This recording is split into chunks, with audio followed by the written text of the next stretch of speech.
أعوذ بالله من الشيطان الرجيم بسم الله الرحمن الرحيم هو الذي خلقكم من طين ثم قضى أجلا وَأَجَلٌ مُّسَمًّى عِندَهُ ثُمَّ أَنتُمْ تَمْتَرُونَ هو الذی، وہ اللہ کی ذات، خلقکم، جس نے پیدا کیا تمہیں، یعنی تمام انسانوں کو۔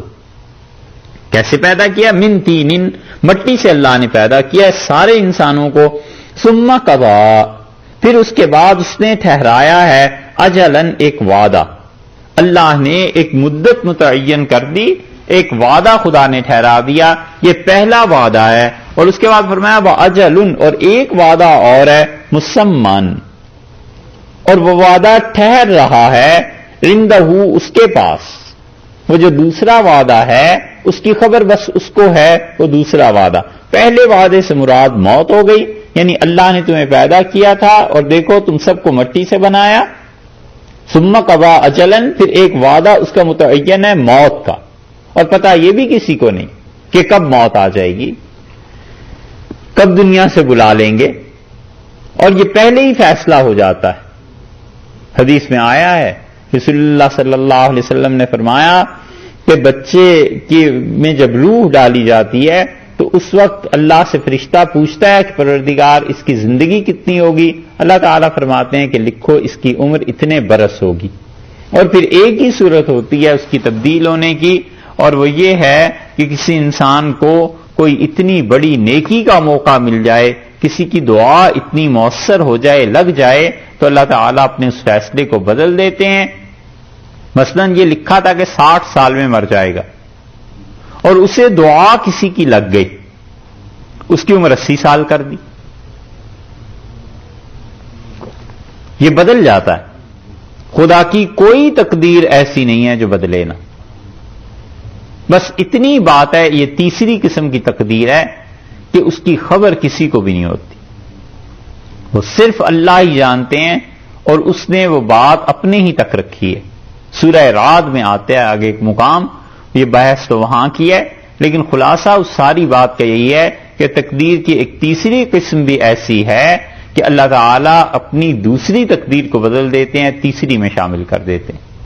اللہ نے مثلاً کسی آدمی کی عمر لکھی تھی 60 برس، موت اس پہ آنی تھی، اور موت اپنی آخری حد تک آ گئی، فرشتے اسے لینے کے لیے آ گئے، اور اللہ تعالیٰ نے دوسرا حکم دے دیا کہ بھی اسے چھوڑ دو، واپس آ جاؤ، اور اس کو اتنی عمر اس کی بڑھا دیتے ہیں۔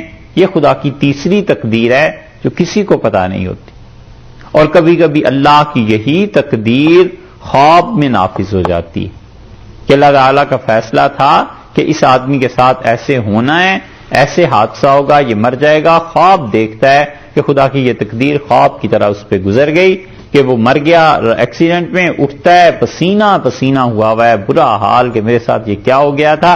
کچھ دیر تو ہوش ہی نہیں آتی، لیکن بعد میں اندازہ ہو جاتا ہے وقت گزرنے کے ساتھ ساتھ کہ اوہو یہ تقدیر تھی، اور اللہ نے اس چیز کو خواب میں گزار دیا۔ اس کی حدیث میں متعدد مثالیں بھی آئی ہیں، مثلا رسول اللہ صلی اللہ علیہ وسلم نے یہ جو فرمایا ہے نا کہ اس امت کے لوگ جب جہنم میں پھینکے جائیں گے گناہگار، تو آپ نے فرمایا رسول اللہ صلی اللہ علیہ وسلم نے کہ ان پہ ایک طرح کی نیند طاری کر دی جائے گی۔ تو نیند کے عالم میں جیسے آدمی خواب دیکھتا ہے، ایسے بھی خدا کے بندے ہوں گے جو جہنم اس طرح بس ان کے لیے ہو جائے گا جیسے وہ سو گئے ہوں اور خواب میں دیکھ رہے ہیں کہ یہ چیزیں ہو رہی ہیں۔ مسلم کی روایت میں آتا ہے تو خواب میں بھی خدا کی تقدیر کبھی کبھی نافذ ہو جاتی ہے، لیکن اس کو سمجھنے کے لیے بھی اللہ کی طرف سے ایک نور اور روشنی چاہیے، یہ بھی ہو جاتا ہے۔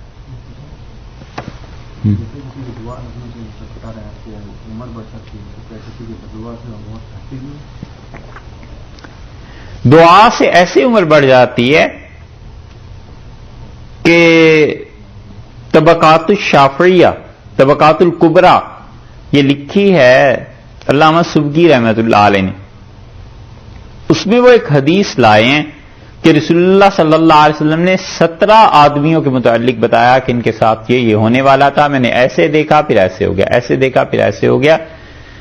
الفرقان پہ ایک مرتبہ 3-4 گھنٹے کی یہ بحث ہے، وہ ساری ریکارڈ ہوئی ہے، اسے آپ سن لیں گے۔ 16 یا 18 آدمی ہیں، تو وہ اگر آپ 3 گھنٹے کی وہ بحث سن لیں تو اس میں ساری چیزیں آ گئی ہیں، اس سے پتہ چلتا ہے۔ اس میں ایک جگہ آیا ہے کہ موت آ گئی کسی آدمی کو لینے کے لیے، اور اللہ تعالیٰ نے فرشتوں سے کہا کہ اس کے ماں باپ نے اس کے لیے دعا کی ہے اور وہ ہم نے سن لی ہے، اور اس کی موت کو مؤخر کر دیا، اور وہ دعا اللہ نے سن لی تھی، لہذا اس آدمی کی زندگی بڑھ گئی۔ اسی طرح بددعا سے بھی ہوتا ہے کہ اللہ تعالیٰ کی تقدیر تو ہوتی ہے، لیکن کسی مظلوم کو جب ستاتا ہے، تنگ کرتا ہے، تو اس کی بددعا ایسے پوری ہو جاتی۔ ماں کی بددعا بھی لگ جاتی ہے، باپ کی بددعا لگ جاتی ہے۔ یہ مائیں جو ہیں نا، یہ غصے میں کبھی کبھی کہتی ہیں بچوں کو کہ تمہاری جوانی میں مر جاؤ، لاش تمہاری آ جائے، تو وہ تو بددعا کر کے فارغ ہو گئی۔ وہ بچہ پھر جب بڑا ہوتا ہے، پھر وہ 30 سال کی عمر میں پہنچتا ہے، جوان ہوتا ہے، اس وقت جب یہ بددعا لگتی ہے نا، پھر وہ کہتی ہے کہ یہ میرے ساتھ کیا ہو گیا، حالانکہ اس کے اپنے منہ کی مانگی ہوئی چیز تھی۔ یہ چیز ہو جاتی ہے بددعا میں بھی، اور دعا میں بھی یہ چیز ہو جاتی ہے۔ اس لیے پہلی بات تو یہاں پر یہ فرما دی کہ ثم قضا اجلا، اللہ نے اللہ نے وعدہ کر لیا ہے، پہلے تو وہ پورا ہوگا۔ وَأَجَلٌ مُّسَمًّى عِندَهُ، اور دوسرا وعدہ جو ہے اللہ کا وہ اس کے پاس ہے، اور یہ ہے قبر میں اٹھائے جانے کا وقت، یہ وعدہ قیامت کا عندہ اس کے پاس ہے۔ ثم انتم تمترون، اور پھر اس کے باوجود تم کیا کرتے ہو؟ اس کے باوجود کہ وعدے اللہ نے دونوں کیے ہیں، مرنا تو تم نے یقیناً ہے، یہ تو وعدہ تمہاری سمجھ میں بھی آتا ہے۔ دوسرا وعدہ ہمارا ہے قبروں سے اٹھا کر کھڑا کرنے کا، وہ ہم پورا کریں گے۔ اس کے باوجود تمترون، تم لوگ شک کرتے ہو۔ یہ جو تمترون کا لفظ ہے، اس کے 2 ترجمے ہوئے ہیں۔ ایک تو یہی ترجمہ کیا گیا ہے کہ تم شک کرتے ہو، اور ایک اس کا ترجمہ کیا گیا ہے کہ تم لوگ جھگڑتے ہو۔ مریا سے اصل میں یہ لفظ بنا ہے، اور مریا کہتے ہیں کسی چیز کے معاملے میں شک کرنا۔ اللہ تعالیٰ نے قرآن پاک میں کئی مرتبہ یہ الفاظ استعمال کیے ہیں۔ ایک جگہ فرمایا کہ فَلَا تَكُ فِي مِرْيَةٍ مِّمَّا يَعْبُدُ هَؤُلَاءِ، یہ جو لوگ اللہ کو چھوڑ کر دوسروں کی پرستش کرتے ہیں، تم اس سے شک میں نہ پڑ جانا۔ حضرت عیسیٰ علیہ السلام کے ساتھ نبی کریم صلی اللہ علیہ وسلم کی حضرت موسیٰ علیہ السلام کے ساتھ ملاقات ہوئی تھی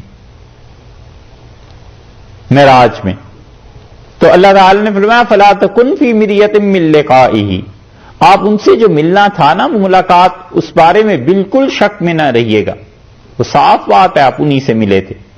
اور ایک ہے یہ لفظ بعض کہتے ہیں کہ بنا امترا،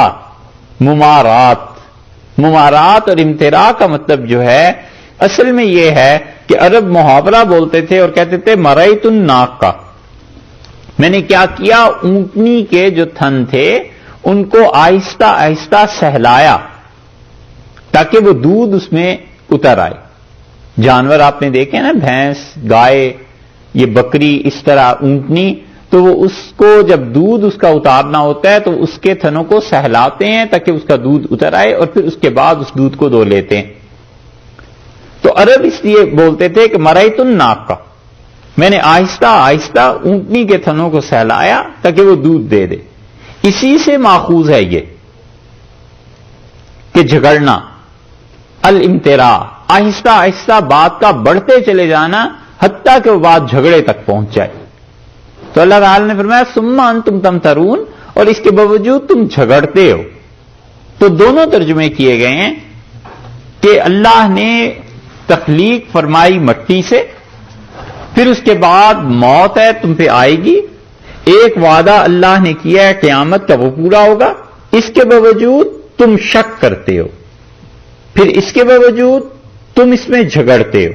تو تمترون کے دونوں ترجمے کیے گئے ہیں، شک سے بھی اور لڑائی سے بھی۔